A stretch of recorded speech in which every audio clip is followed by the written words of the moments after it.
بیان کیا جاتا ہے کہ عبداللہ طاہر کے دور میں جبکہ وہ خراسان کے گورنر تھے اور جس کی راجدھانی نیشا پور ہے، تو ایک لوہار شہر ہرات سے نیشا پور میں کاروبار کرنے کے لیے آیا۔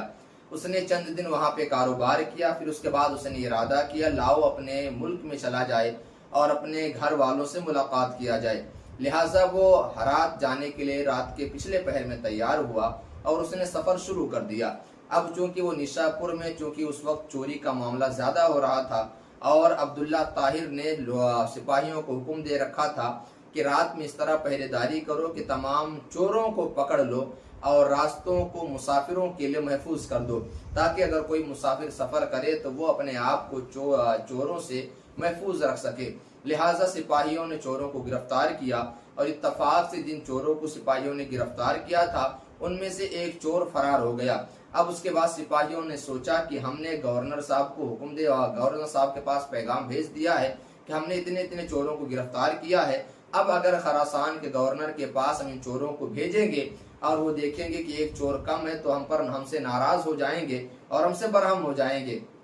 لہٰذا انہوں نے کہا کہ چلو کسی کو گرفتار کر کے لے آتے ہیں۔ لہٰذا وہ سپاہی وہاں سے نکلے، انہوں نے دیکھا کہ وہ لوہار سفر کر رہا تھا، لہٰذا انہوں نے لوہار کو گرفتار کر لیا اور ان چوروں کے ساتھ شامل کر لیا۔ جب چوروں کے ساتھ وہ لوہار شامل ہو گیا، اب اس کے بعد اس لوہار اور تمام چوروں کو انہوں نے خراسان کے گورنر کے پاس یعنی عبداللہ طاہر کے پاس پیش کیا۔ تو انہوں نے جب دیکھا کہ تمام کے تمام چور ہیں تو انہوں نے بغیر کسی تفتیش کے بغیر کسی تحقیق کے ان لوگوں کو قید میں ڈال دیا۔ اب جب قید میں ڈال دیا گیا تو اب یہ لوہار جو تھا یہ سمجھ گیا کہ اب میرا معاملہ کوئی حل نہیں کر سکتا سوائے خدائے وحدہ لا شریک کے، یعنی میرا رب ہی میرے معاملے کو حل کر سکتا ہے، باقی کوئی حل نہیں کر سکتا۔ لہٰذا جب وہ قید خانے میں ڈال دیا گیا، اس نے وضو کیا اور وضو کرنے کے بعد اس نے نماز پڑھنی شروع کی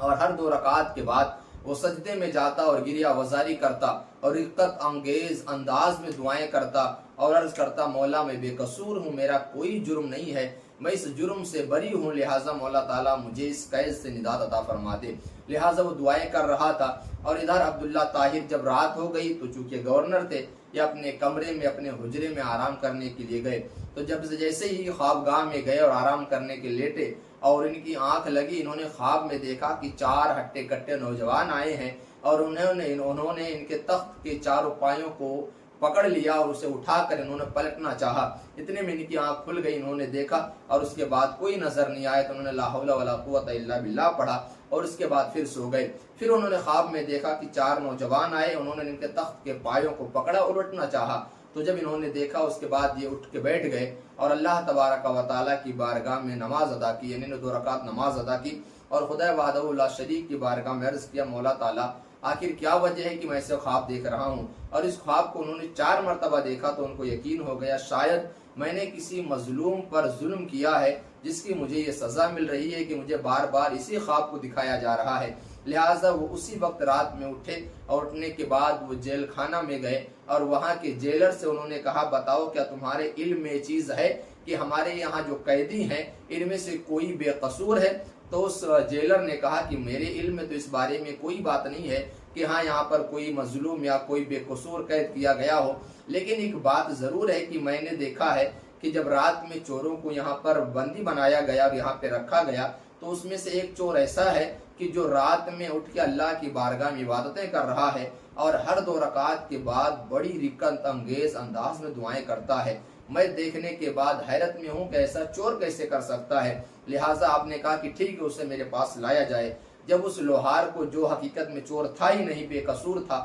اسے جب لایا گیا اور تفتیش کی گئی تو پتہ چلا کہ چور نہیں ہے، تو عبداللہ طاہر جو وقت کے گورنر تھے انہوں نے کہا کہ میرا 3 مطالبہ آپ سے ہے، آپ سے قبول کر لیں۔ تو اس لوہار نے کہا کہ آپ فرمائیں تو آپ کا کیا مطالبہ ہے؟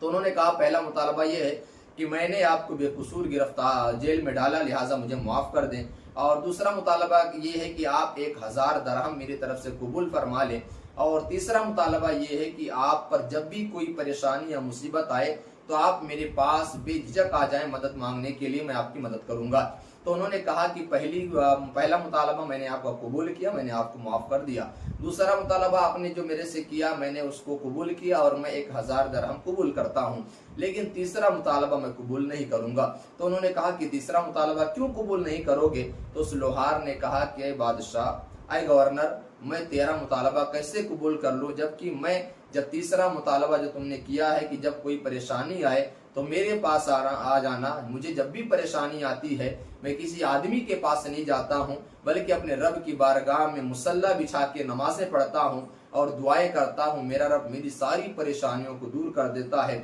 جیسا کہ میں نے نمازیں پڑھی، رب کی بارگاہ میں دعائیں کی، تو اللہ تبارک و تعالیٰ نے آپ کے تختے کو پلٹنے کے لیے نوجوانوں کو بھیج دیا، اور انہوں نے آپ کے تختے کو پلٹنا چاہا اور آپ بے چین ہو کے آئے اور آپ نے مجھے جیل سے رہا کر دیا۔ تو جب میں رب کی بارگاہ میں فریاد کرتا ہوں تو میرا رب بادشاہوں کو لا کے میرے پاس کھڑا کر دیتا ہے، تو میں آپ کے پاس مدد کے لیے نہیں آؤں گا بلکہ میں جب بھی مصیبت آئے گی اپنے رب کی بارگاہ میں حاضر ہو کے اسی سے اپنے رب مدد کی گہار لگاؤں گا۔ تو میرے پیارے آقا صلی اللہ تعالیٰ علیہ وسلم کے پیارے دیوانوں، اس واقعے سے یہ سبق حاصل کرنا ہے کہ ہم پر جب بھی کوئی مصیبت پریشانی آئے تو ہمیں رب کی بارگاہ میں حاضر ہو کے نمازیں پڑھ کے رب سے مدد ضرور مانگنی چاہیے، اس لیے کہ اللہ قرآن میں فرماتا ہے یا ایھا الذین آمنوا استعینوا بالصبر والصلاۃ، اے ایمان والو نماز اور صبر کے ذریعے سے مدد طلب کرو۔ تو اس واقعے سے پتہ چلا کہ قرآن کی آیت سے بھی پتہ چلا کہ ہمیں اگر مصیبت آئے تو ہم نماز کے ذریعے سے اور صبر کے ذریعے سے مدد طلب کریں۔ اللہ تعالیٰ ہم سب کو توفیق عطا فرمائے۔